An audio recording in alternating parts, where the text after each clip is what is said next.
Capital's Corner. Tayo ay mga lubid at isang bigkis. Sa gitna ng mga pagsubok at kalamidad, nakakabilib ang mga taga-Catanduanes dahil sa kanilang katatagan at pagkakaisa.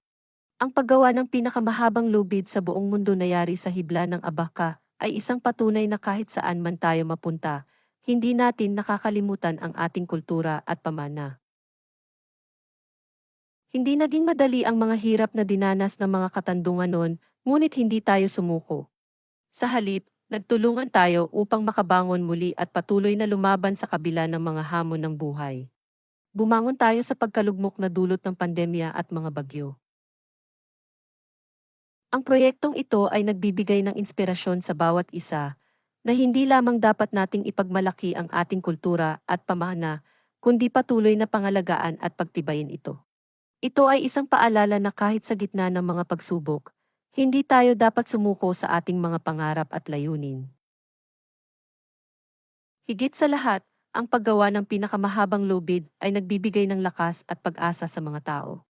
Ito ay isang patunay na sa kabila ng mga pagsubok at kalamidad, kaya nating magtulungan at mapanatili ang pagkakaisa upang mas lalo pang palakasin ang ating kultura at pamana. Sumisimbolo ang proyektong ito ng ating pagkakaisa at pagtutulungan na nais nating ipakitang muli upang pamarisan. Kaya naman, lahat tayo ay inaanyayahang maging bahagi ng proyektong ito. Hindi lamang ito para sa kasalukuyang henerasyon, kundi para sa mga susunod pa.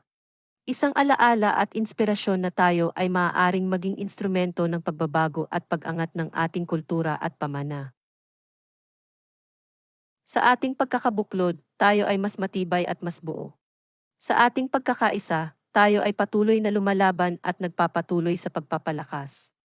May tuturing na isang malaking tagumpay na magkakaroon tayo ng pinakamahabang lubid sa buong mundo na ginawa ng mga tao, na mula sa dugo at pawis, sumisimbolo ng pagkakaisa at katatagan ng mga taga-Catanduanes. Capital's Corner. Tayo ay mga lubid at isang bigkis.